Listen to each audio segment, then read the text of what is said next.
8 feet, बदन पे एक भी कपड़ा नहीं था, बाल पूरे खिले हुए। इनको मुझे मारना है, खून चूसेंगे, कलेजी मुझे ला के देंगे कि ये जाके अब मेरे बच्चों को मारेगी। मेरे बेटे की मौत मैं अपनी आंखों से देखना चाहती हूँ। अब उसकी डेड बॉडी देखी गई तो डेड बॉडी उसकी ऐसी थी कि जैसे कि इसका किसी ने खून पूरा चूस लिया हो, बिल्कुल नीला पड़ गया शरीर उसका, बाल खुले हुए, कद 8 फीट, बड़े बड़े नाखून, और हवा की रफ्तार में सर वहाँ से वो उड़ गई।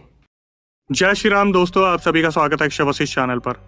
इस चैनल पर मैं अक्षय वशिष्ठ आपको ऐसे पैरानॉर्मल इंसिडेंट और एक्टिविटीज़ के बारे में बताता हूं जो कि हमारे फॉलोअर्स और सब्सक्राइबर्स हमारे साथ शेयर करते हैं। इंस्टाग्राम आईडी, जीमेल आईडी और अब एक ऐसा फ़ोन नंबर जो कि आप स्क्रीन पर देख सकते हैं। तो कभी आपके साथ कोई पैरानॉर्मल इंसिडेंट हुआ, आप उसे रिकॉर्ड करके भेज सकते हैं। मैं अक्षय वशिष्ठ उसे नरेट करूँगा अपनी आवाज़ में।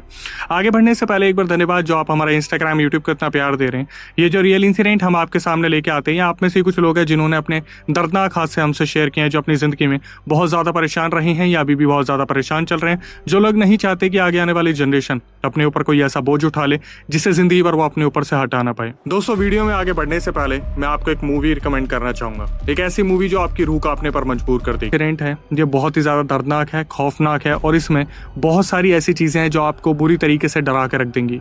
तो कमजोर दिल वाले थोड़ा सा ध्यान से देखिएगा। इस रियल इंसिडेंट में गुरुजी का सबसे बड़ा रोल है। कैसे एक गुरुजी गलत राह पे एक इंसान को लेके चले जाते हैं जब पोजेशन पीक पे था।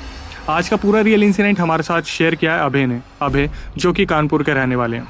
ये पूरा रियल इंसिडेंट उनके दोस्त के रिलेटिव के साथ हुआ। 40 साल पुराना ये पूरा रियल इंसिडेंट है और कानपुर का ही रियल इंसिडेंट है। जब कानपुर उस टाइम में था जहाँ पर चीज़ें बहुत ज़्यादा अंडर डेवलपमेंट में थी, मतलब स्ट्रीट लाइट होना भी बहुत बड़ी बात होगी, बिजली का कटना बहुत आम बात थी, फ्लक्चुएशन होता रहता था बिजली का। तो ज़्यादातर लोग रात को खेत में जाना अवॉइड करते थे, लेकिन कुछ ऐसे भी लोग थे जो खेत के बीच में ही अपनी कुटिया बना के रहा करते थे, क्योंकि जानवरों का रात को आ जाना वहाँ पर बहुत आम बात थी। इस पूरे रियल इंसिडेंट में अभय ने बताया कि अक्षय भाई, मेरी बात हुई जब मेरे दोस्त थे तो उसने बताया कि उनके जो रिलेटिव थे जिनके साथ ये पूरा हादसा हुआ, उनका नाम था रामकरण। एक स्वाभाविक इंसान जो अपने स्वभाव के लिए जाने जाते थे। पूरे गाँव में बहुत अच्छा व्यवहार था उनका, इतना अच्छा व्यवहार कि वो पहले इंसान थे जो गांव में अपने नाम से जाने जाते थे, अपने माँ बाप के नाम से नहीं जाने जाते थे। उन्होंने अपने रिलेशन बहुत अच्छे बनाए थे, गांव में सबसे बहुत अच्छी तरीके से बातचीत करनी। उनके जो मम्मी पापा थे वो भी किसान बैकग्राउंड से थे और किसानी किया करते थे, खेत खलियान थे उनके, घर में 2 गाय थी, 1 भैंस थी और इसी तरीके से ज़िंदगी बहुत सरल तरीके से चल रही थी। रामकरण जब हुए 24 साल के तो उनकी शादी करवाई गई एक ऐसी लड़की से जो बहुत ही प्यारी लड़की थी। घर में जैसे ही वो लड़की आई जिनसे उनकी शादी करवाई गई थी, जिनका नाम था रीना जब घर में आई तो घर में जैसे 4 चांद लग गए। इनके घर परिवार में जो चीज़ें बंधी हुई थी, रुकी हुई थी, वो भी जैसे चलने लगी। लेकिन कुछ साल बाद धीरे धीरे करके जैसे माँ बाप बुजुर्ग हो जाते हैं, इनके जो रामकरण के माँ बाप थे वो भी बुजुर्ग हो गए। तो 1-2 साल के अंदर शादी के बाद वक्त के साथ दोनों का निधन हो गया। अब रामकरण काफ़ी टूट गए थे, लेकिन रामकरण अपनी बीवी से बहुत ज़्यादा प्यार करते थे। कुछ सालों बाद इनके बच्चे होना शुरू होते हैं, जो कि 6 बच्चे होते हैं। पहले बच्चे की उम्र 17 साल और सबसे छोटे वाले की 4 साल। उस टाइम पर आप जानते हैं कि तादाद बहुत ज़्यादा हुआ करती थी जो बच्चे हुआ करते थे। रामकरण अपनी ज़िंदगी में अपने माँ बाप की यादों को समेट कर आगे बढ़ने की कोशिश कर रहे थे। घर परिवार में सब कुछ सही चल रहा था, लेकिन जैसे जैसे वक्त आगे बढ़ता है खर्चे बहुत ज़्यादा बढ़ने लगते हैं। बच्चों की पढ़ाई के, लिखाई के और मेडिकल फैसिलिटीज़ के खर्चे बहुत ज़्यादा बढ़ने लगे। लेकिन इन सब चीज़ों में एक अजीब सी चीज़ देखी गई। जो रीना थी उसके पेट में एक अजीब सी बीमारी हो गई और उस टाइम पर आप जानते कि हॉस्पिटल की इतनी सारी फैसिलिटीज़ नहीं थी, अल्ट्रासाउंड और बहुत सारी ऐसी चीज़ें नहीं थी, जिस वजह से जो गांव के लोग थे वो वैद्य के पास जाया करते थे। रीना की तबीयत दिन पर दिन बहुत ज़्यादा ख़राब होती जा रही थी। रामकरण अपने बच्चों के साथ कभी उन्हें कहीं हॉस्पिटल लेके जाते, कभी किसी वैद्य के पास लेके जाते। हालांकि हॉस्पिटल तक तो वो इक्का दुक्का ही पहुँच पाए होंगे। वैद्य से उनकी मम्मी का इलाज चला करता था बच्चों का, मतलब रीना का, और उनकी तबीयत में कभी सुधार आया ही नहीं। और धीरे धीरे हुआ क्या, दवाइयों के साथ साथ उनका शरीर नीला पड़ने लगा और फिर एक ऐसा दिन आया जहाँ पर रीना इस दुनिया को छोड़कर हमेशा के लिए चली गई। अब रामकरण के बारे में सोचिए, जिन्होंने अपने माँ बाप को खोया था उन्होंने अपनी बीवी को भी जाते देख लिया। सारे बच्चे भी बुरी तरीके से टूट चुके थे और आए दिन जो छोटे बच्चे थे वो अपने पिताजी से पूछा करते थे रामकरण से कि मम्मी कहाँ गई और मम्मी कब वापस आएगी। 13वीं के बाद रामकरण ने एक डिसीजन लिया कि 6 के 6 बच्चों को वो नाना नानी के पास छोड़ के आएंगे, क्योंकि फसल का ये वो वक्त आ गया था जब फसल पीक पे थी। मतलब इस टाइम पर सीजन आ रखा था और रामकरण के पास कोई इलाज नहीं था। बड़ी मुश्किल से गांव वालों का सहारा लिया करते थे रामकरण। जब भी वो अपने खेत में जाया करते थे गांव वालों को बोलते थे कि मेरे बच्चों का ध्यान रखना। और गांव वाले उसी तरीके से ध्यान रखा भी करते थे, क्योंकि जैसे कि मैंने आपको बताया कि रामकरण का जो व्यवहार था वो बहुत अच्छा था। तो एक वक्त ऐसा आया, जैसे कि मैंने आपको बताया कि फसल का टाइम पीक पे आ गया था, तो गांव वाले भी अपने खेतों में बिजी होने लग गए। तो रामकरण ने एक डिसीजन लिया कि मैं नाना नानी के पास इन 6 बच्चों को छोड़ के आऊँगा जब तक मेरी फसल का काम ठीक से ना हो जाए। तो रामकरण ने उस टाइम पर साइकिल उठाई, अपने बच्चों को बैठाया, 3 आगे 3 पीछे एडजस्ट करके जैसे भी वो नाना नानी के पास पहुंचे, वहां पर बच्चों को रखा और नाना नानी से ये सहारा मांगा कि मैं फसल के पैसे जोड़ के अपने बच्चों के लिए कुछ करना चाहता हूँ, इनका ध्यान रखने वाला कोई भी नहीं है, मैं आपसे हाथ जोड़ के रिक्वेस्ट करता हूँ कि मेरे बच्चों का ध्यान रखो। नाना तो बहुत खुश थे इस चीज़ को देखकर, लेकिन नानी थोड़ी सी अफसोस में थी। शायद ऐसा लग रहा था कि उम्र बहुत ज़्यादा हो गई थी और 6 बच्चों को संभालना इतना आसान नहीं होगा, लेकिन ठीक है, फिर भी नाना नानी ने यही कहा कि हमारे बच्चे जैसे ही हैं तो कोई दिक्कत नहीं है, आप इन्हें छोड़ के चले जाओ। और रामकरण ऐसे ही अपने 6 के 6 बच्चों को नाना नानी के पास छोड़ के सीधा अपने गांव में वापस आ जाते हैं। धीरे धीरे वक्त गुजरा और रामकरण दुगनी मेहनत करते अपने खेत में लगे रहते। धीरे धीरे करके उन्होंने अपनी फसल निकाली और उसे बेचना शुरू करा और उससे जो पैसा मिला, अब रामकरण पहुंचते हैं सीधा अपने बच्चों को नाना नानी के पास से लेने के लिए। लेकिन जब वो साइकिल पर जा रहे थे तो एक अजीब सी घटना उनके साथ हुई। कच्चा रास्ता था, धीरे धीरे वो जा रहे थे गाँव की तरफ, तभी बीच रास्ते में एक बुजुर्ग आदमी जो कि कच्चे रास्ते के बगल में पड़ा हुआ था, उसने अपना पेट पकड़ा हुआ था और वो कर्रा रहा था, जैसे उसके पेट में बहुत ज्यादा दर्द हो रहा है। अब रामकरण, जैसे कि मैंने आपको बताया कि व्यवहार के बहुत अच्छे थे, उस बुजुर्ग आदमी को देखने के बाद वो रुक नहीं पाए और सीधा रामकरण ने अपनी साइकिल को स्टैंड पे लगाया और बुजुर्ग आदमी से पूछा कि बाबा आप ठीक तो हो, क्या हुआ आपको? तो वो बुजुर्ग आदमी ये बोलता है कि बेटा मेरे पेट में बहुत ज़्यादा दर्द हो रहा है, मुझे बस मेरी कुटिया तक पहुँचा दे, बस मैं तेरे से इतना चाहता हूँ, मुझे मेरी कुटिया तक पहुँचा देगा तो बस मैं कुछ ना कुछ कर लूँगा, मेरी हालत ऐसी नहीं है कि मैं चल भी पाऊँ। तो रामकरण ने पहले तो सोचा कि यार क्या करा जा सकता है, मुझे अपने बच्चों को लेने भी जाना है, लेकिन फिर उन्होंने अपने दिमाग में जो चीज़ें सोची है कि अगर मेरे पिताजी इस हालत में होते और कोई ऐसे छोड़ के चला जाता तो कैसा रहता। तो रामकरण ने बोला ठीक है बाबा, आप एक काम करो, मेरी साइकिल के पीछे बैठ जाओ और मैं आपकी कुटिया तक आपको पहुँचा देता हूँ। अब जब ये चलना शुरू करते हैं तो उस टाइम पर जो बुजुर्ग आदमी बैठा था उन्होंने रामकरण की सीट को पकड़ रखा था और धीरे धीरे इनके बीच में बातचीत स्टार्ट होती है। तो सबसे पहले जो रामकरण थे वो पूछना शुरू करते कि बाबा आप इस हालत में यहाँ पर क्या कर रहे हो, आप मतलब गांव में क्यों नहीं रहते हो, ये खेत के बीच में आप बता रहे हो कि मेरी कुटिया है। तो वो बाबा बताना शुरू करते कि बेटा हम नीच जात के हैं और जो गाँव के लोग हैं जो ऊँची जात के होते हैं वो हमारे साथ अच्छा सलूक नहीं करते, तो मैं खेत के बीच में अपनी कुटिया बना के रखता हूँ जहाँ पर मैं अपने खेतों का ख्याल रखता हूँ। तो फिर जैसे बाबा थे उन्होंने अपने बारे में बताया, फिर उन्होंने पूछना शुरू करा रामकरण से कि बेटा तुम अपने बारे में बताओ, काफ़ी परेशान से लग रहे हो, इस टाइम पर कहाँ जा रहे हो, मैंने आज से पहले तुम्हें कभी यहाँ पर देखा नहीं। तो रामकरण तो पहले ही बहुत ज़्यादा टूटे हुए थे, उनकी हालत सुन के बाबा की इन्होंने भी बताना शुरू करा कि ऐसे ऐसे मेरी रीना से शादी हुई थी, 6 बच्चे थे और रीना हमें छोड़ के चली गई, नाना नानी के पास उन बच्चों को ठहरा रखा है, आज वापस लेने जा रहा हूँ, पता नहीं ज़िंदगी में आगे क्या होगा। रामकरण ने जिस तरीके से चीज़ें बताई बाबा थोड़ा सोच में पड़ गए। कुटिया के पास जैसे ही ये पहुँचे तो बाबा ने बोला कि बेटा एक काम कर, मुझे बस यहीं उतार दे, क्योंकि अंदर मेरी एक बेटी है, अभी पता नहीं वो क्या कर रही होगी, तो तुझे देख के वो डर जाएगी या मेरी इस हालत को देख के डर जाएगी, मुझे सिचुएशन को ईजी करना पड़ेगा। तो रामकरण बोलते ठीक है बाबा, आपकी कुटिया आ गई है, अब मैं जाता हूँ अपने बच्चों को लेने के लिए। तो पीछे से एक आवाज़ आती है कि बेटा मेरी बात सुन, और रामकरण मुड़ते हैं पीछे, साइकिल रोक के पूछते हैं हाँ बाबा बोलो। तो वो जो बाबा थे वो रामकरण को बोलते कि बेटा तुझे नहीं लगता कि तुझे दूसरी शादी कर लेनी चाहिए? तो रामकरण ने बोला कि हाँ बाबा मैं सोचता हूँ इस बारे में, और फिर दोबारा साइकिल चलाने के लिए उन्होंने जैसे ही पैडल पे पैर रखा, फिर बाबा बोलते हैं बेटा सुनना, मेरी बात सुन एक बार। इस टाइम पर बाबा जब आवाज़ लगाते हैं तो काफ़ी डरे थे, सहमे से थे, हिचकिचाहट सी थी आवाज़ में। रामकरण साइकिल रोकते और पीछे मुड़ के पूछते हैं हाँ बाबा क्या हुआ बोलो। तो जो बाबा थे वो बोलते हैं कि बेटा अगर तू बुरा ना माने तो मेरी लड़की से शादी कर ले, मेरी लड़की भी तेरी उम्र की है, वो तेरे 6 के 6 बच्चों का ध्यान रख लेगी बेटा, मेरी बेटी काफ़ी बड़ी हो गई और उसकी शादी नहीं हुई है। तो इस टाइम पर रामकरण के दिमाग में सीधा रीना की छवि आई और रामकरण ने कुछ भी नहीं बोला, वो सीधा पैंडल मार के वहाँ से निकल गए। तो रामकरण सीधा अपने ससुराल में पहुँचते हैं। अब आज रात तो इनको यहाँ पर रुकना ही था। सासू माँ ने पूछा कि तुम इतना लेट कैसे हो गए, तो इन्होंने बताया कि रास्ते में ऐसे ऐसे कुछ दिक्कत हो गई थी। तो इनकी सासू माँ ने इनकी बात काट दी और सासू माँ बोलती है कि रामकरण तुम्हें नहीं लगता कि तुम्हें दूसरी शादी कर लेनी चाहिए, अभी तुम्हारी उम्र उतनी नहीं हुई है और इन 6 बच्चों का ध्यान कौन रखेगा, क्योंकि जब से तुम इन्हें छोड़ के गए हो सारे बच्चे बहुत टूटे टूटे से रहते हैं और बार बार यही पूछते हैं कि मम्मी कब आएगी। सबसे छोटे वाले बच्चे तो अभी ऐसी हालत में है कि वो ढंग से कुछ खुद से कर भी नहीं सकते। अब इन सब चीज़ों को सुनते सुनते रामकरण ने बस ये सोच लिया कि मैं रीना को तो भूल नहीं पा रहा, मैं दूसरी शादी के बारे में क्या ही बोलूँ। लेकिन फिर भी इन्होंने उन सारी चीज़ों को दिमाग में से साइड रख दिया और ये सोचे कि मेरे को अपने घर वापस जाना है, अपने गाँव वापस जाना है और बच्चों की पढ़ाई लिखाई पर ध्यान देना है। पैसे आ गए हैं तो अब ज़िंदगी थोड़ी सरल हो जाएगी। लेकिन ये बिल्कुल भी ठीक सोचना नहीं था, क्योंकि ज़िंदगी आगे इनके लिए बहुत टफ होने वाली थी। रामकरण सुबह उठते हैं और अपने बच्चों को बोलते हैं कि बच्चों चलो हमें घर की तरफ जाना है। सारे बच्चे जैसे साइकिल पे सवार हो जाते हैं, 3 आगे 3 पीछे, और बड़ी मुश्किल से ये लोग आते हैं। लेकिन उस टाइम पर सुविधा थी नहीं, वो सारी चीज़ें नहीं थी जैसे आप आज लग्जरी कार देख पाते हो, बाइक देख पाते हो। 40 साल पहले लोग बहुत स्ट्रगल किया करते थे। साइकिल पर बैठा के अपने बच्चों को लेके आते हैं और बच्चों को लाने के बाद घर में जैसे सारी चीज़ें होने लगती है कि अपनी ज़िंदगी सरल करने की कोशिश करते हैं। लेकिन ज़िंदगी इतनी आसान नहीं होती, चीज़ें बद से बदतर हो जाती हैं, क्योंकि बच्चों को संभालना बहुत मुश्किल होता है। एक औरत होती है बच्चों को संभालने के लिए, तो नानी वहाँ पे संभाल रही थी और नाना दूसरी चीज़ों में व्यस्त रहते थे। लेकिन यहाँ पर रामकरण के सामने तो सिचुएशन बहुत ही ज़्यादा बुरी हो गई। रामकरण जब भी खेत में जाते और वहाँ से लौट के आते तो देखते कि बच्चे रो रहे हैं, कुछ बच्चों ने खाना नहीं खाया, कुछ बच्चे पढ़ाई पे ध्यान नहीं दे रहे हैं, सबसे बड़े वाले बच्चे छोटे बच्चों का ध्यान नहीं रख रहे हैं। तो रामकरण के दिमाग में यही सारी चीज़ें चलती रहती है कि पता नहीं क्या होगा, पता नहीं क्या होगा। अच्छा, एक चीज़ जो मैं आपको आगे बढ़ने से पहले बताना चाहता हूँ कि इनके भी गाँव में ऐसे बहुत सारे लोग थे जो नाना नानी के कांटेक्ट में थे। तो कुछ गाँव वाले थे जो बच्चों की हालत पर बहुत ज़्यादा तरस खाते थे। उन्होंने क्या करा, एक चिट्ठी लिख दी नानी को कि हमें नहीं पता कि आपके वहाँ पर बच्चे कैसे थे आपके साथ, लेकिन यहाँ पर आने के बाद बच्चे पूरे दिन रोते रहते हैं, उनका कोई ध्यान रखने वाला नहीं है। और जो बड़े बच्चे हैं, जैसे कि 17 साल का सबसे बड़ा बच्चा है, वो भी अपने में मस्त रहता है। जब से मम्मी गई वो तो कटा कटा ही रहता है, मतलब बात करना भी पसंद नहीं करता किसी से।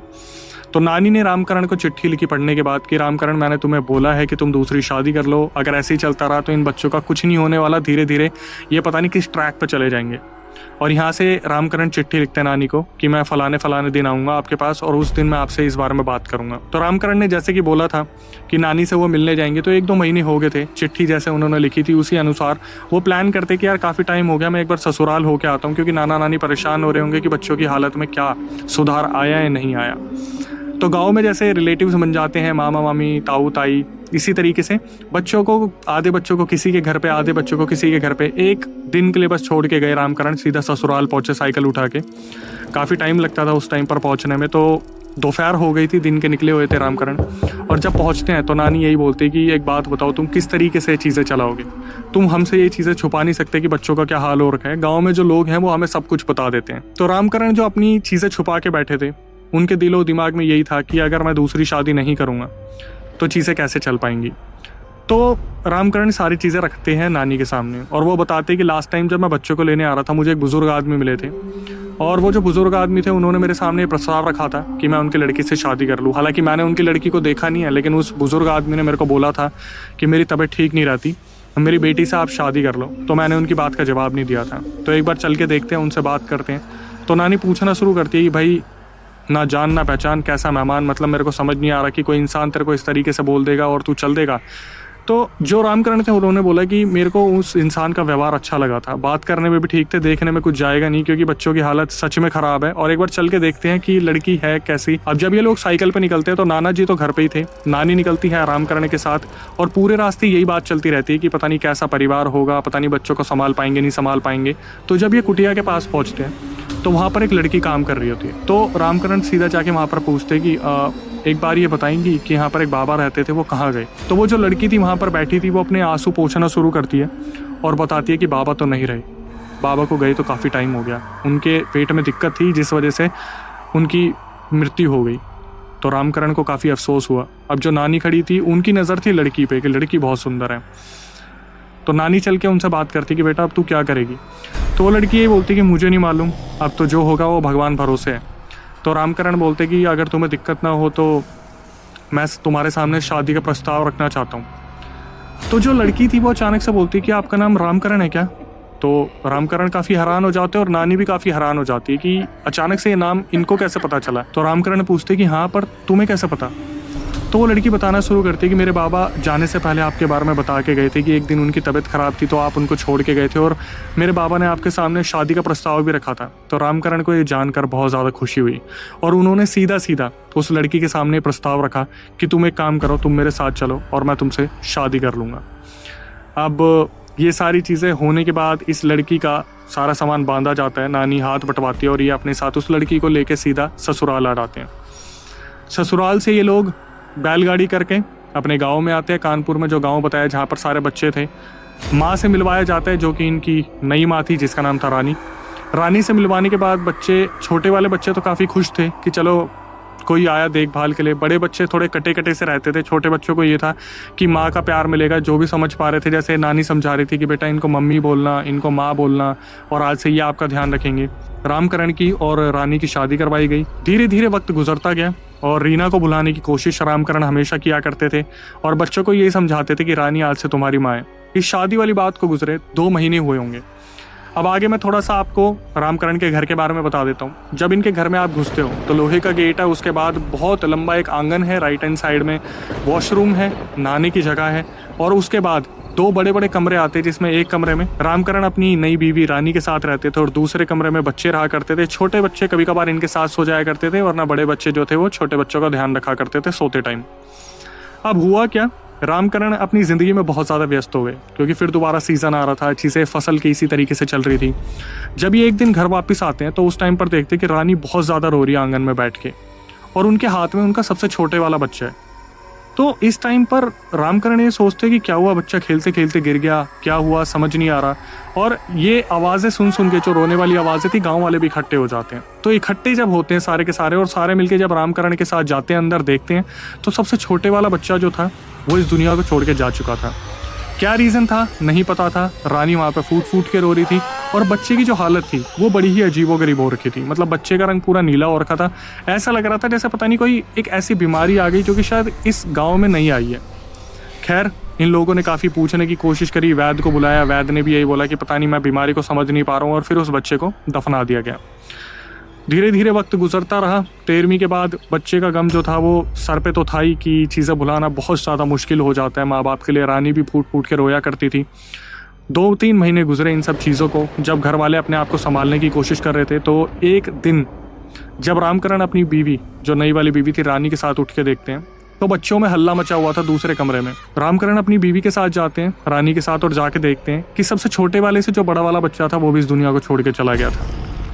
ये चीज़ समझनी बिल्कुल भी आसान नहीं थी कि ये चीज़ कैसे घर में हो रही है, क्या हो रहा है। उस बच्चे की हालत भी ऐसी थी कि शरीर पूरा नीला पड़ गया है, शरीर में खून नहीं है। फिर वैद्य को बुलाया जाता है और वैद्य इस चीज़ को समझ नहीं पाता कि एक्चुअली में हुआ क्या है। उस बच्चे को भी दफना दिया जाता है। अगर सबसे छोटे की उम्र 4 साल रही होगी तो उससे बड़े वाले की 6 या 6.5 साल या 7 साल रही होगी। इनके घर में मातम छा चुका था। नाना नानी सिर्फ आते थे, हालत को समझने की कोशिश करते थे और वापस चले जाते थे। इन सब चीज़ों को बीतते हुए मुश्किल से 6 महीने हुए थे। 2 बड़े वाले जो बच्चे थे, सबसे बड़े वाले बच्चे, वो खेत में हाथ बटा रहे थे रामकरण का।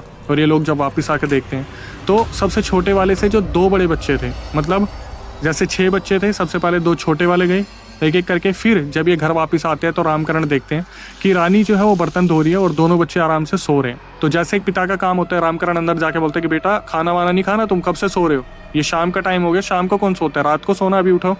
उन्होंने देखा दोनों बच्चे कोई जवाब नहीं दे रहे और दोनों बच्चों की हालत ऐसी हो रखी है कि दोनों नीले पड़े हुए हैं। तो ये आवाज़ मारती कि रानी रानी क्या हुआ बच्चों को, बच्चे उठ क्यों नहीं रहे हैं, रानी इधर आ। तो रानी वहां पर पहुंचती है, दोनों बच्चों को हिलाने की कोशिश करती है और गांव इकट्ठा हो जाता है। वैद्य को बुलाया जाता है कि दोनों बच्चे उठ नहीं रहे हैं, इनकी सांसें बंद कैसे हो गई है। इनकी भी हालत वही हो रखी थी कि शरीर नीला पड़ चुका है और दोनों बच्चे इस दुनिया को छोड़ के जा चुके हैं। 6 में से 4 बच्चे इस दुनिया को छोड़ के जा चुके थे, सिर्फ और सिर्फ 6 महीने 1 साल के अंदर अंदर। रामकरण पूरी तरीके से डिप्रेशन में थे। गाँव वाले इन सब चीज़ों को ऑब्जर्व कर रहे थे। एक दिन जब रामकरण अपने खेत की ओर जा रहे थे, दोनों बच्चे इस टाइम पर घर में ही थे, वो खाना खा के हाथ बटाने आते तो गांव वालों ने रामकरण को पकड़ा और अंदर जाके ले जाके बैठा लिया कमरे में। उन्होंने बोला कि बेटा तुम इन सब चीज़ों को इतना हल्के में कैसे ले रहे हो। गांव वाले समझाते कि बेटा तुम्हें नहीं लगता कि कुछ गड़बड़ है, तुम्हें नहीं लगता किसी गुरुजी से तुम्हें दिखवाना चाहिए। तो इन्हें पता चलता है कि इनसे 2-3 किलोमीटर दूर घर के एक गुरुजी हैं जो अपने वन में रहते हैं, अपने आश्रम में रहते हैं। और रामकरण आज खेत में ना जाके सीधा गुरुजी के पास जाते हैं और गुरुजी को बोलते हैं कि गुरुजी ऐसे ऐसे 1 साल के अंदर अंदर मेरे 4 बच्चे मुझे छोड़ के चले गए, उससे पहले मेरी बीवी मुझे छोड़ के चली गई, मेरे घर में क्या हो रहा मुझे समझ नहीं आ रहा। तो वो जो गुरुजी थे वो काफ़ी टाइम तक तो आँख बंद करके बैठते हैं, फिर ऊपर देख के बोलते हैं कि बेटा जाएंगे तो तेरे बाकी बचे 2 बच्चे भी और फिर आखिरी में तू भी मरेगा। अब ये सुनने के बाद रामकरण के पैरों तले ज़मीन निकल गई कि ये गुरुजी ने क्या बोला। ये फूट फूट के रोने लगे कि गुरुजी आप ऐसा कैसे बोल सकते हो, आप तो इस गांव के एक जाने माने गुरु और आप मेरे परिवार के लिए ऐसा कैसे बोल सकते हो, मतलब ऐसा क्यों। तो गुरुजी बताते कि बेटा अभी देख मैं इतना ही बोलूँगा, कि अगर तू सोएगा तो तेरे लिए सोना मतलब मौत के बराबर है। तो ये पूछना शुरू करते कि गुरुजी आप मुझे सीधा सीधा क्यों नहीं बता रहे। गुरुजी बोलते हैं कि देख, कुछ चीज़ें समझने की होती हैं, तुझे समझ में आएगा वक्त के साथ, लेकिन अभी तू सिर्फ इतना कर सकता है। अगर तुझे अपने बच्चों को बचाना है या अपनी बीवी को बचाना है या खुद को बचाना है, तो तुझे सिर्फ एक काम करना है कि तुझे सोना नहीं है। लेकिन एक इंसान के लिए क्या ये पॉसिबल है कि वो सो ना पाए? 1 दिन, 2 दिन, 3 दिन, 4 दिन, 5 दिन मैक्सिमम। इंसान को नींद कब तक नहीं आएगी? ये दिन में खेत में काम करने जाएंगे, फिर शाम को घर आएंगे। ये पूछते हैं गुरुजी से कि गुरुजी ऐसा कैसे पॉसिबल है? तो गुरुजी यही बोलते हैं कि बेटा, मैं सिर्फ यही बता सकता हूँ कि जब तक तू सोएगा नहीं तब तक तू, तेरा परिवार, तेरी बीवी, तेरे बच्चे जिंदा रहेंगे। अब जब ये वापस आते हैं तो रामकरण के दिमाग में यही चल रहा होता है कि ऐसा क्या है मेरे सोने में कि मैं सो जाऊंगा और मेरे बच्चे चले जाएंगे। तो होता क्या है, रामकरण ने सोचा कि यार आज रात में मैं उठ के देखता हूँ कि क्या होगा, गुरुजी ने ऐसा क्या बताया। रामकरण पूरी कोशिश करते हैं कि वो जगे रहे, लेकिन 2 बजे उनकी रात को कब आंख लग जाती है उन्हें पता नहीं चलता। सुबह 4:30 बजे जैसे ही आंख खुलती है तो वो बगल में देखते हैं तो रानी वहाँ पे सो रही होती है। ये उठ के जाते हैं बगल वाले कमरे में जहाँ पर बच्चे रह रहे होते हैं। उनको पूरी फ्रीडम दे रखी थी कि वो अपने हिसाब से सो सकते हैं, तो दोनों बच्चे दूसरे कमरे में सोते थे। जब पिताजी वहाँ जाके देखते हैं, वो देखते हैं दोनों बच्चे ठीक है, उनकी सांस में सांस आ जाती है। और ये सोचते कि गुरुजी ने मेरे को क्या समझाया, मुझे समझ नहीं आया, तो आज मैं जाके एक बार गुरुजी से दोबारा मिल के आऊँगा और समझने की कोशिश करूँगा कि मुझे क्या बताया जा रहा है। सुबह हुई, खेत को निकले और सीधा गुरुजी के पास गए आश्रम में। पता चला गुरुजी किसी के घर पे पूजा करवाने गए, तो वहाँ पर उनके शिष्य बैठे थे। और वो जो शिष्य थे वो रामकरण के दोस्त थे पुराने, लेकिन शिष्य को जब तक गुरुजी की अनुमति नहीं मिलती, शिष्य भी राज नहीं खोल सकता। शिष्य को पता नहीं मालूम था, लेकिन जैसे ही वन में ये आते हैं रामकरण, तो एकदम से जो शिष्य थे वो बोलते हैं, अरे रामकरण इधर आओ ना यार, कितने टाइम बाद आए हो, आज गुरुजी नहीं है, कैसे आना हुआ मेरे भाई। तो इनसे पूछना शुरू करते हैं रामकरण कि भाई तुम यहाँ पे लगे हुए हो, तुम कहाँ थे? तो शिष्य बताते कि यार हम तो अपनी ट्रेनिंग पे जाते हैं, हमें ऐसे ऐसे हवन करने होते, सीख रहा हूँ मैं सब कुछ। तो ये बोलते हैं यार गुरुजी मुझे ये बोल के गए हैं कि मुझे सोना नहीं है, वरना मेरे बच्चे मर जाएंगे, मेरी बीवी मर जाएगी, मैं मर जाऊंगा, और मैं कल रात को ही सो गया, ऐसे कैसे हो सकता है, मैं खुद को कैसे जगा रखूँ। तो शिष्य बोलते कि यार देख, मुझे नहीं पता, लेकिन मैं तेरे को एक तरकीब बता सकता हूँ। खेत से वापस जाए ना तो अपने कहीं पर कट मार लियो, चाहे वो चाकू से मार, किसी तेज धारीदार चीज से मार, और वहाँ पे थोड़ा नमक डाल लियो। पूरी रात तेरे को जलन होती रहेगी भाई, इतनी मैं गारंटी दे रहा हूँ, तेरे को नींद नहीं आने वाली। तो शिष्य ने इस चीज़ को समझाया और रामकरण ने वही करा। वो सीधा खेत में गए, काम बंटवाया, और सीधा जब अपने घर आते हैं तो उन्होंने क्या करा, अपने पैर पे कट मार लिया और वहाँ पे नमक रगड़ लिया। अब इतनी जलन हुई कि उन्होंने कट छोटा मारना था पर बड़ा कट मार लिया था। अब रामकरण सोने के लिए लेटते हैं पर नींद नहीं आ रही थी। अचानक से 2:30 बजे वो जैसे आंख बंद करके लेटे हुए हैं, उन्हें ऐसा लगता है बगल में जो लेटी हुई थी रानी, वो उठी और वो दूसरे कमरे में गई, बच्चों वाले कमरे में। तो रामकरण को लगा यार ये बच्चों के कमरे में क्या करने जा रही है। तो ये उठते हैं, दूसरे कमरे में जाते हैं और वहाँ पे झांकते हैं। तो वहाँ पर जो चीज़ इन्होंने देखी, इनका खड़े खड़े पूरा हलक सूख गया। इन्होंने देखा वो जो रानी थी, जो बहुत सुंदर थी, वो 8 फुट की एक चुड़ैल डायन जैसी औरत बन चुकी थी। सफ़ेद रंग की, बड़े बड़े उसके नाखून, बड़े बड़े उसके बाल, और उसके शरीर पर कोई कपड़ा नहीं। इन्होंने अपने मन को पक्का किया, बेड पे आके बैठे और चिल्ला के बोले, रानी रानी कहाँ हो तुम। वहां से जो रानी थी वो भागी भागी आई और दूसरे कमरे में आती वो बिल्कुल नॉर्मल थी, जैसा उनका पहला रूप हुआ करता था। तो वो बोलती, हाँ क्या हुआ आपको, आप अचानक से चिल्लाने लग गए। तो रामकरण को पता तो चल गया था कि गड़बड़ क्या है। रामकरण बोले कि मैं खेत से आया था, मेरे पैर में चोट लग गई और मुझे नींद नहीं आ रही है, और तुम कहाँ गई थी। तो ये जो रानी थी बोलती कि मैं तो बच्चों को देखने गई थी, मुझे ऐसा लगा जैसे किसी ने आवाज़ लगाई। ये समझ चुके थे कि गड़बड़ तो इसी के साथ है। रामकरण ने बोला कि मुझे बहुत दर्द हो रहा है, इसका इलाज करो। तो वो जो औरत थी रानी, वो बोलती कि ठीक है मैं आपको पट्टी कर देती हूँ, फिर आप सुकून की नींद सो जाना। अब क्या नींद सो जाना, रामकरण को अब तक जो नींद आती थी पैर कटने के बाद नहीं आ रही थी, और आ भी सकती थी। रामकरण की नींद तो उड़ गई थी, क्योंकि उसे अपने बच्चे बचाने थे। किससे? अपनी दूसरी नई बीवी से। सुबह हुई और रामकरण अपनी आंखों के आगे अपने दोनों बच्चों को खेत पहुंचाते हैं और सीधा गुरुजी के पास जाते हैं और गुरुजी को जाके बताते हैं कि जिससे मैंने शादी करी है वो तो कोई औरत ही नहीं है, वो तो पता नहीं कौन सी शक्ति है, और वो मेरे बच्चों को ले जाने की कोशिश कर रही थी रात को। अगर मेरी आंख नहीं खुलती तो पता नहीं क्या अनर्थ हो जाता। गुरुजी बोलते कि मुझे तो बेटा ये पहले से ही पता है, मुझे पता है कि वो रात को तेरे बच्चों को ले जाने की कोशिश करेगी, इसलिए तुझे अपने बच्चों को बचाना पड़ेगा। जब तक तू जगा रहेगा तब तक तेरे बच्चे बचे रहेंगे, इसी तरीके से तुझे अपने बच्चों को बचाना पड़ेगा। ये बोलते गुरुजी को, गुरुजी आप कैसी बात करो, मैं एक इंसान हूँ, मैं अपने आप को सोने से कैसे रोक सकता हूँ। तो वो गुरुजी बोलते कि देख, तेरे पास सिर्फ एक अवसर है, अगर तू बचना चाहे तो तेरा कोई एक बच्चा बच सकता है। अब गुरुजी से काफी बहस होती है। रामकरण बार बार बोलते, गुरुजी मैं अपने बच्चों को खो चुका हूँ, चारों को पहले ही, आप एक बच्चे को और बोल रहे हो कि उसकी बलि मुझे देनी पड़ेगी। गुरुजी बोलते कि बेटा समझने की कोशिश कर, तेरे पास कोई ऑप्शन नहीं है, यहाँ पर सिर्फ हम कोशिश कर सकते हैं, वरना जाओगे तो तुम तीनों ही, वो जो औरत है वो तुम तीनों को नहीं छोड़ने वाली। गुरुजी से बहुत पूछा जाता है किसने करा, क्यों करा। गुरुजी सिर्फ ये बोलते हैं कि रात हो रही है, चला जा।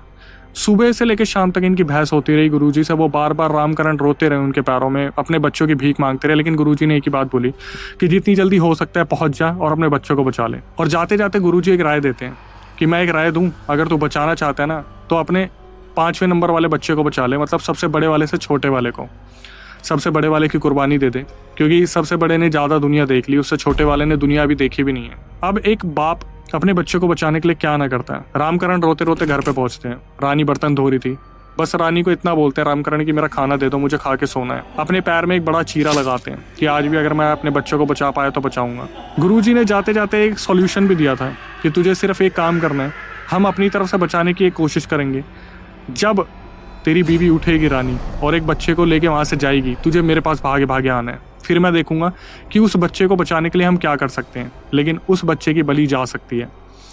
ऐसा ही हुआ। खाना खाने के बाद, बातचीत करने के बाद, जैसे ही रामकरण सोते हैं 2:30 बजे वो देखते हैं रानी उठती है दूसरे कमरे में, और जब तक ये उस कमरे में पहुंचते इन्होंने देखा रानी ने सबसे बड़े वाले लड़के को अपनी बाहों में उठा रखा है और हवा की स्पीड से वो उस घर से उड़ के गायब हो गई।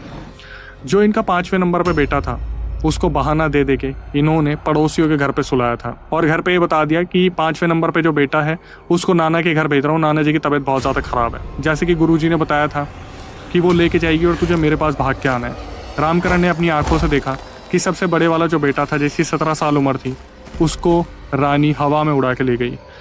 ये भागना शुरू करते 3 किलोमीटर तक पहुंचते गुरुजी के पास, और गुरुजी उसी चीज़ का वेट कर रहे थे कि आज रात जो होना है वो तो होना ही था, लेकिन गुरुजी अपनी तैयारी करके बैठे थे। अपने 4-5 शिष्यों को अपने साथ लेके बैठे थे और सबको बोलते चलो फटाफट हमें पहुंचना है वहाँ पर। रामकरण बोलते कहाँ पर? गुरुजी बोलते लेके चलो मुझे उस कुटिया के पास जहाँ पर पहली बार वो इंसान तुमने छोड़ा था। ये बैलगाड़ी उठाते हैं और फटाफट निकलते हैं। कुटिया के पास जाके पहुँच रहे हैं, वहाँ पर कोई कुटिया थी ही नहीं। वहाँ पर अगर था तो सिर्फ एक पीपल का पेड़। तो जो गुरुजी थे वो पूछना शुरू करते हैं, हाँ भाई कहाँ है तेरी कुटिया, कहाँ पर है? तो रामकरण बोलते हैं कि जब मैं पहली बार आया था तो यहाँ पर कुटिया थी, अभी यहाँ पर सिर्फ एक पेड़ है। तो सबकी नज़र पड़ती है पेड़ के पीछे। उनका जो सबसे बड़ा वाला लड़का था वो बेहोश पड़ा था। ये देखने के बाद सबको अचंभा होता है कि चलो मिल तो गया कम से कम, लेकिन रामकरण को ये हो रहा था कि ये मेरा बेटा यहाँ क्या कर रहा है, मतलब वो जो चुड़ैल थी, डायन थी या जो भी पिशाचिनी थी, वो मेरे बेटे को यहाँ क्यों छोड़ गई। गुरुजी बोलते हैं अभी ये सोचने का वक्त नहीं है, अभी चीज़ें टली नहीं है। गुरुजी सबसे बड़े वाले बेटे को उठाते हैं, कोशिश करते उठाने की, वो उठता नहीं, तो उसके हाथ पे एक धागा बांधा जाता है, उसे अभिमंत्रित पानी पिलाया जाता है। उसके बाद वो सबसे बड़ा वाला लड़का उठता है। उससे रामकरण और गुरुजी पूछते कि बेटा क्या हुआ, बताएगा, तुझे कुछ याद है? वो लड़का बोलता है मुझे कुछ भी याद नहीं है, मैं तो बेड पे सो रहा था, मैं यहाँ क्या कर रहा हूँ। अब 17 साल का जो लड़का था उसे ठीक कर दिया गया और शिष्यों के साथ गुरुजी रामकरण के साथ सीधा घर पे आते हैं। घर पे आने के बाद जो 5वें नंबर पर लड़का था, मतलब 17 साल से छोटे वाले को, उसको भी बुलाया जाता है और गुरुजी बोलते कि अब हमें तुम्हारे ससुराल जाना है। तो रामकरण बोलते कि मेरी बीवी वहाँ पर नहीं रही, मैं वहाँ पर जाके क्या करूँ, मेरा वहाँ जाने का मन नहीं करता। गुरुजी बोलते कि अभी चीज़ें टली नहीं है, ससुराल चलो, मुझे वहाँ पर जाके कुछ देखना है कि वहाँ पर भी कुछ गलत तो नहीं हुआ है। ये लोग बैलगाड़ी से सीधा गाँव की तरफ निकलते हैं जो कि इनका ससुराल था। वहाँ पर जाके देखते तो घर के आगे बहुत लंबी भीड़ लगी हुई है। सुबह का वक्त हो गया था, 8:30 बज गए थे। ये लोग जब वहाँ पहुँचते हैं तो देखते कि वहाँ पर जो इनकी सासू माँ थी वो इस दुनिया को छोड़ के जा चुकी थी और उनका शरीर पूरा नीला पड़ा हुआ था, जैसे बच्चों का शरीर नीला पड़ा हुआ था। नाना जी से पूछा जाता है, रामकरण पूछते कि इनको क्या हुआ, तो नाना जी बताते पता नहीं बेटा, रात को तो आराम से सोई थी, सुबह इस हालत में थी, मुझे नहीं समझ आ रहा क्या हुआ। गुरुजी समझ गए थे वहाँ पे कि हो क्या रहा है। गुरुजी आसपास के लोगों से बात करते और बोलते कि तुम्हारे एरिया का तांत्रिक कौन है, मुझे तांत्रिक के बारे में बताओ। यहाँ पर कोई ऐसा तांत्रिक है जो बहुत ज़्यादा प्रसिद्ध है। तो एक तांत्रिक का नाम आता है। वो एक तांत्रिक था जो अच्छे बुरे काम किया करता था। गुरुजी सीधा रामकरण को बोलते कि चलो मेरे साथ, मुझे उस तांत्रिक के पास जाना, और अपने साथ शिष्यों को और गाँव के लोगों को लेके गए। तांत्रिक के पास पहुंचे तो तांत्रिक देख के हैरान हो गए कि ये कौन है भाई, जो सिद्धि पुरुष गुरुजी आया और अचानक से उसकी ताकत का प्रभाव मुझे पता चल रहा है। तो गुरुजी अंदर जाते और सीधा बोलते कि सच सच बताना शुरू कर कि तूने किया क्या है। तो वो तांत्रिक बोलते हैं मैंने क्या किया, मैंने कुछ नहीं किया, आप लोग हो कौन? तो फिर दोबारा गुरुजी बोलते कि तू बताएगा या अपनी शक्ति से तेरी जीभ खींच के बाहर निकाल दूं। तो वो तांत्रिक घबरा जाता है। तो इतने में जो वहाँ पर गांव वाले आए थे, गुरुजी के बोलने पे वो क्या करते हैं, तांत्रिक की बीवी बच्चों को पकड़ लेते हैं कि हम इन्हें मार देंगे अगर तूने सच सच नहीं बताया। तो तांत्रिक डरते डरते बताता है कि अभी कुछ सालों पहले की बात है, ये जो इसकी माँ थी लड़की की, मतलब वो तरीके से बताना शुरू करते कि रामकरण की जो बीवी थी उसकी माँ, मतलब रामकरण की सासू माँ 6 बच्चों को लेकर उस तांत्रिक के पास आई थी आशीर्वाद दिलाने के लिए। आशीर्वाद तो नाम का था। वो उन 6 के 6 बच्चों को मरवाना चाहती थी, क्योंकि जो नानी थी वो बहुत ज़्यादा गुस्सा थी रामकरण से, ये सोच के कि इसने मेरी लड़की का इलाज नहीं करवाया तो मैं इसके बच्चों को इसके सामने एक एक करके मारूंगी। तांत्रिक से क्रिया करवाने के लिए वो जो नानी थी 6 बच्चों को वहाँ पर लेके गई थी। लेकिन जो तांत्रिक था वो एक मास्टरमाइंड था, उसने बहुत दिमाग लगाया और ये बात बोली कि मैं चाहूँ तो इन 6 बच्चों को ख़त्म कर दूँ, लेकिन अगर तुम्हारे यहाँ पर ये 6 बच्चे ख़त्म होंगे तो नाम तुम्हारे ऊपर आएगा कि तुमने इनकी देखभाल ढंग से नहीं की, तो तुम कल आना, मैं कल बताऊँगा। नानी 6 के 6 बच्चों को घर लेके गई। उन 6 बच्चों को तो लगा था कि किसी बुजुर्ग इंसान का आशीर्वाद लेने आए हैं, उनको क्या पता था कि उनकी मौत की पूरी फील्डिंग सेट करी जा रही है। वो 6 बच्चे घर पर आ गए। तो अगले दिन जब नानी अकेली जाती है उस तांत्रिक के पास, तो वो तांत्रिक बताते कि मैंने पिशाच की सिद्धि कर रखी है और कल रात मैंने उस पिशाच से बात की थी। उस पिशाच ने बोला कि मैं उन 6 के 6 बच्चों को मार दूंगा, लेकिन मुझे उन 6 बच्चों में से सबसे 2 बड़े वाले बच्चे मुझे चाहिए, मुझे उनकी बलि चाहिए। तो वो जो तांत्रिक था वो बोलता है गुरुजी आपकी जैसी आज्ञा, मुझे ये बताइए अब आगे करना क्या है। तो वो जो उनका हेड पिशाच था, मतलब सबसे बड़ा जो पिशाच था, उसने अपने छोटे 2 पिशाच दिए जो कि थे कौन, वो बुजुर्ग आदमी और उसकी जो बेटी बनके उस कुटिया के पास रह रहे थे, पीपल के पेड़ के पास। ये पूरा षड्यंत्र रचा गया था, नानी ने ये सब कुछ करवाया था। तो तांत्रिक से पूछना शुरू करा आगे क्या हुआ। तो तांत्रिक ने बताया कि सबसे छोटे वाले बच्चे एक एक करके एक पिशाच ने ले लिए, उससे बड़े वाले बच्चे दूसरे पिशाच ने ले लिए। 2 पिशाच जो थे, जो छोटे वाले थे, उन्होंने अपना काम कर लिया। अब इन 2 सबसे बड़े वाले बच्चों की बारी थी, जो इनके पिशाच राज थे, मतलब जो सबसे बड़े पिशाच थे उनको इन सबसे बड़े वाले बच्चों की बलि चाहिए थी। तो हुआ क्या, जो पिशाच राज था उसने पीपल के पेड़ के पास जो मारने की क्रिया पूरी कर रखी थी वो 5वें नंबर की कर रखी थी, लेकिन गुरुजी ने अपनी बुद्धि से उस 5वें बच्चे को पड़ोसियों के पास भेज दिया। तो जो पिशाच के जो नीचे पिशाच आते थे छोटे वाले, उनमें से एक पिशाच छठे वाले बच्चे को लेके चला गया अपने साथ। और जब वो वहाँ पर लेके पहुंचा तो जो पिशाच राज था उसने देखा कि मैंने तो 5वें बच्चे की बलि मांगी थी, वाले ये छठा बच्चा कैसे आ गया। तो वो सारी की सारी विद्या वहाँ धरी रह गई और उस छठे बच्चे को वहीं की वहीं छोड़ दिया, जो कि गुरुजी और रामकरण और शिष्यों को वहाँ पर बेहोश मिला था। अब इन्हें चीज़ें समझ में आ रही थी। तो ये सब चीज़ें पता चलने के बाद जो गुरुजी थे वो बोलते कि ठीक है, सारे गाँव वालों को बोलते कि इन्हें छोड़ दो, और रामकरण को बोलते कि चलो यहाँ से, अब हम यहाँ से चलना चाहिए। तो रामकरण और गांव वाले बहुत गुस्से में थे कि आप इनको ऐसे क्यों छोड़ के जा रहे हो। तो जो गुरुजी थे वो बोलते चलो मैं तुम्हें बताऊंगा। तो जब ये गांव में वापस आते हैं, गांव में लोगों के घर पे जाते हैं, क्योंकि ये तो अभी ससुराल में है। तो उस गांव में जब गुरुजी सब लोग पूछना शुरू करते कि बाबा आपने क्यों छोड़ा उसे, क्यों छोड़ा गुरुजी, ये तो आगे ऐसा सब कुछ करता रहेगा। तो गुरुजी बताते कि ऐसा कुछ नहीं होने वाला, क्योंकि जो इसका पिशाच राज है ना, जब 5वें बच्चे की बलि नहीं मिली तो वो सासू माँ को खा गया। और अब जब इनकी सारी सिद्धियां बिगड़ गई, मतलब अब छठे बच्चे को तो वो खा ही नहीं सकता, क्योंकि 5वें बच्चे को उससे पहले खाना था, तो अब वो उस तांत्रिक की बलि लेगा। तो आप लोग अब बिल्कुल तसल्ली से रहो, इस गांव में कुछ नहीं होने वाला, ये जो तांत्रिक है ये भी निपट जाएगा, और जो इनका पिशाच राज है वो इन्हीं की बलि लेगा। ये लोग अपने घर में आ जाते हैं और घर में आने के बाद एक डिसीजन लेते हैं कि जैसे घर में सब बिखरे हुए हैं, जो 2 बच्चे बचे हैं और रामकरण बचे हैं, तो ये सीधा गुरुजी के पास जाते हैं और वन में रहना शुरू कर देते हैं। जो उनका पूरा हवन था वहां पर 1-2 साल ये रहते हैं। हालांकि इन्हें पता चलता है कि 1-1.5 महीने में ही वो जो तांत्रिक था उसकी भी बलि चढ़ गई, मतलब जो पिशाच था उसने छठे बच्चे की जगह उसकी बलि ले ली तांत्रिक की। उसके बाद सारी चीज़ें बिल्कुल ठीक हो गई और रामकरण जो थे उनका शादी पे से तो भरोसा उठ ही गया, साथ में बच्चों को भी एक बहुत बड़ा सबक मिल गया था। अब जो सबसे चौंकाने वाली चीज़ है, जब मैं आपको बताऊंगा कि ये पूरा रियल इंसिडेंट अभय के पास कैसे आया। जो रामकरण के सबसे बड़े वाले बेटे थे, उनसे जो बेटे हुए उनकी शादी के बाद, उन्होंने ये चीज़ें अपने आगे वाले लोगों को बताई। तो मतलब जो रिलेटिव हैं, जो अभय के दोस्त के रिलेटिव हैं, उनके ही पूरे पूर्वजों में ये सारी चीज़ें हुई थी जो अभय तक आई और अभय ने हमें बताया। कितना ज़रूरी होता है एक सही इंसान का हमारी ज़िंदगी में होना। नानी ने जो करा उनको उनका फल मिल गया, और जो तांत्रिक ने करा उसका भी फल मिल गया, लेकिन उन बच्चों की ज़िंदगी जो गई उनका क्या दोष था। खैर आखिरी में आगे moral of the story conclusion में जो चीज़ आपको बताई जाती है कि अगर आप जुड़ भी रहते हो, एक ऐसे इंसान के साथ जुड़े जो थोड़ा ठीक हो, ऐसा नहीं जो बुरा करना जानता हो, जो हमेशा आपको गलत एडवाइस देता हो। कोशिश कीजिए एक ऐसा गुरु बनाइए जिसको लोग फॉलो करते हो, जैसे कि आप नाम सुनते आए प्रेमानंद महाराज जी, एक ऐसे व्यक्ति जो आज के टाइम पर हैं और सारी चीज़ें वो बताते हैं जो इस दुनिया में हकीकत के तौर पर चल रही हैं। एक ऐसे गुरु जिनको मैं भी अपना गुरु मानता हूँ, फॉलो करता हूँ और सारी चीज़ें उनसे सीखने की कोशिश करता हूँ। कोशिश ही की जा सकती है। इसके बाद हमारी आपसे क्या रिक्वेस्ट होती है आखिरी में कि जो नए व्यूवर्स हमारे चैनल पे आए हैं, चैनल को सब्सक्राइब कर लीजिए, बेल नोटिफिकेशन ऑन कर लीजिए, क्योंकि हमारा मोटिवेशन होता है, यही है हमारा मोटिवेशन एक्चुअली में। जिस तरीके से हम आपके सामने रियल इंसिडेंट लेके आते हैं, एक एक चीज़ बारीकी से बताने की कोशिश करते हैं, रिकॉर्डिंग एक एक प्रूफ आपके सामने लेके आते हैं, हमारी बहुत मेहनत लगती है। हम बस आपसे इतना चाहते हैं कि रिवर्ट में हमें बस सब्सक्रिप्शन मिल जाए। इसके बाद हमारा दूसरा चैनल है जिसका नाम है अक्षय वशिष्ठ हॉरर शो। वो चैनल मेरे लिए बहुत ज़्यादा खास बनता जा रहा है और उसका रीज़न यही है क्योंकि लोग उस पर आ रहे हैं और अपनी आप बीती बता रहे हैं। बहुत अचंभे वाली बात है, लोग साक्षात बता रहे कि कैसे उन्होंने अपनी माता जी को खो दिया, अपने पिताजी को खो दिया, परिवार में इतने सारे लॉसेस, कर्स चलते आ रहे हैं उनके परिवार में। कभी आपको ऐसा लगता है कि यार आपके साथ भी कोई ऐसा रियल इंसिडेंट हुआ और आप जनता के सामने बताना चाहते हो, कैमरे पे आके बताना चाहते हो, तो उसकी प्रक्रिया मैं आपको बताता हूँ। स्क्रीन डिस्क्रिप्शन पे आपको एक नंबर दिख रहा होगा, ये हमारा व्हाट्सअप नंबर है। उस पर पूरा रियल इंसिडेंट रिकॉर्ड करके भेज दीजिए और मेंशन कर दीजिए भाई पॉडकास्ट में आना चाहते हैं। एक बार रिकॉर्डिंग को रिव्यू किया जाएगा, फिर आपको बुलाया जाएगा। दिल्ली में हमारा सेंटर है, हम बैठेंगे कैमरे के सामने और फिर वो सारी चर्चा करेंगे जहाँ पर किसी गलती किसी के लिए सीख बन पाए, हम कोशिश करेंगे उनके लिए अवेयरनेस बना पाए। इसके बाद कभी आपके साथ कोई पैरानॉर्मल इंसिडेंट हुआ हो तो आप उसे रिकॉर्ड करके भेज सकते हैं। मैं अक्षय वशिष्ठ उसे नरेट करूंगा अपनी आवाज़ में। प्रक्रिया बिल्कुल सेम है, स्क्रीन डिस्क्रिप्शन पे नंबर है। अब हम अवेलेबल है स्पॉटिफाई पे, तो आप वहाँ पर जाके हमें सुन सकते हैं, लेकिन एक्सक्लूसिव कंटेंट आपको यूट्यूब पे ही मिलेगा, लिंक डिस्क्रिप्शन में है। इंस्टाग्राम यूट्यूब को इसी तरीके से प्यार देते रहिए और हो सके तो वीडियो को शेयर कीजिए ऐसे लोगों को जो लोग नहीं मानते इन सब चीज़ों में, जिनको लगता है सारी मजाक चीज़ें हैं, जो एक्चुअली में लोग हम तक भेज रहे हैं उन तक भी पहुँचाइए, यह आपका काम है। इसके बाद यही कहूँगा, घर में जितना ज़्यादा हो सके एकता बना के रखिए, माता पिता का ध्यान रखिए, दादा दादी नाना नानी सबसे प्यार कीजिए। हर जगह एक्सेप्शन केस होते हैं, यहाँ पर भी एक एक्सेप्शन केस मिला जहाँ पर नानी सबके ऊपर मौत बनकर आ गई, लेकिन हर घर में ऐसा नहीं होता। बाहर वालों से जितना ज़्यादा हो सके दूरियां बना के रखिए, घर में अंदर आने से थोड़ा सा बचाइए कि अपने घर में बाहर वालों को आप आने दें।